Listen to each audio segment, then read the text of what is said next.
Afternoon. Today's video, gagawa tayo ng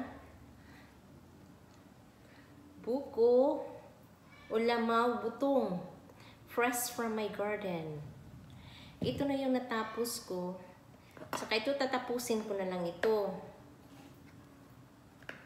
Samahan niyo ako, guys.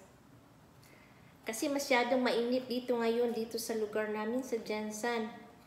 Maya-maya uulan na naman. Kaya ang tawag sa amin dito, weather lang. Hindi mo matansya ang weather dito. Mainit masyado at saka biglang uulan pagkahapon.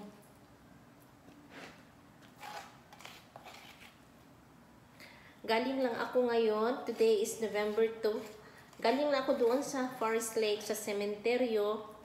Dalawang cemetery na pinuntahan ko.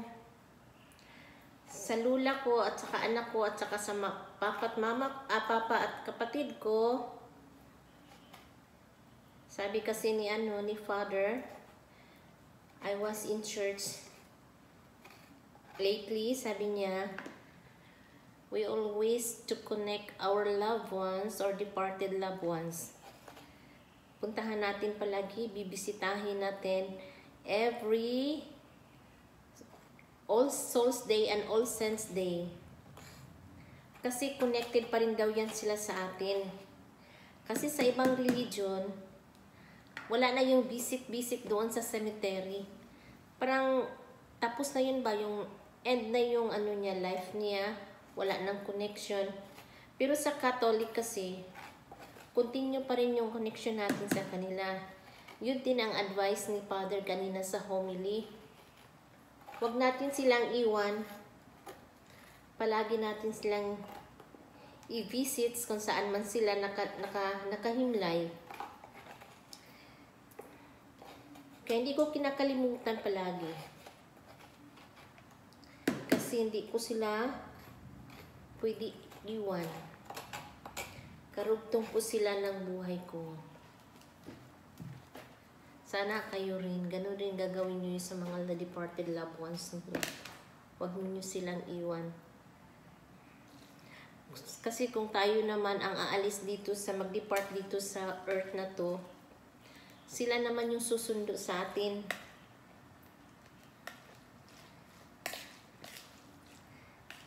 Kasi hindi natin sila kinakalimutan. Kaya, dadalhin ko ito uli kasi malapit lang doon sa Forest Lake. Siguro mga 5 minutes lang, makakarating na ako. Doon namin ito kakainin. Sobrang sarap. Butong or lamaw. It is a traditional salad, lalo na sa mga Bisaya.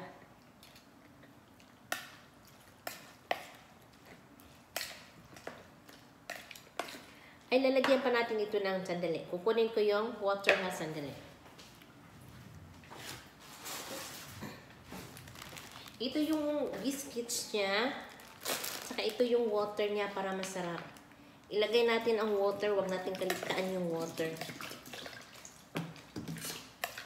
Kasi yun ang bigay niya sarap yung water niya eh. Yung coconut water. Yun ang bibigay ng lasa. Tapos, uubusin natin to para talagang masarap masyado.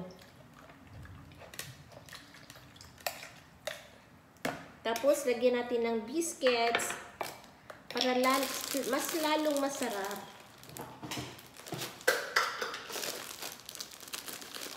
Dito pala. Marie lang kasi itong biscuits ko. Marie. Wala akong Skyflix. Ito lang. Madali naman itong eh.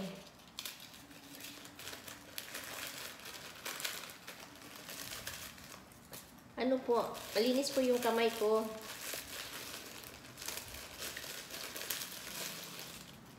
Every occasion,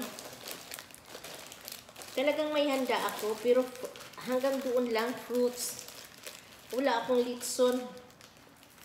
Nasa fruits lang talaga ako kasi yun ang available sa akin.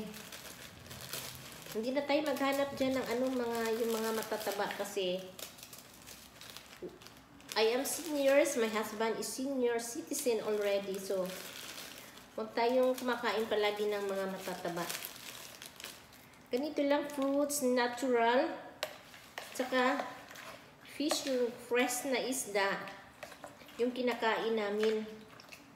Paminsan lang kami kumakain ng mga pork. Pag in occasion, pupunta kami ng malls. Doon kami kakain sa Mang Inasal or sa Shack Ribs. Ito yung favorite ko na flavor na gatas kundins. Ito yung kondensada na cowbell. Mas masarap pa ito sa Liberty.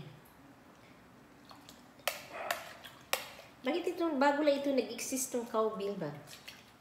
Titikman natin. Yummy! Walang pa ng gatas.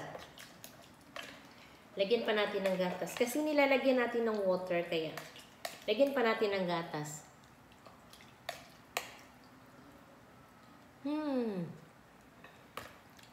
Sobrang sarap.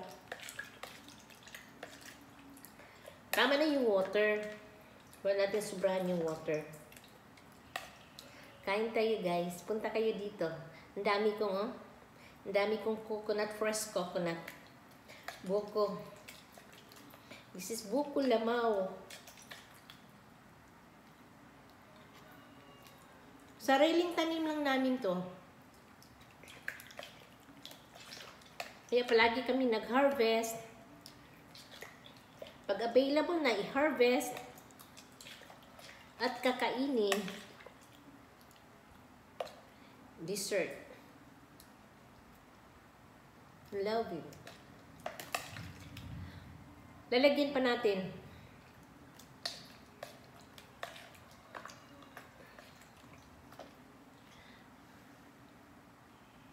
Thank you guys for watching.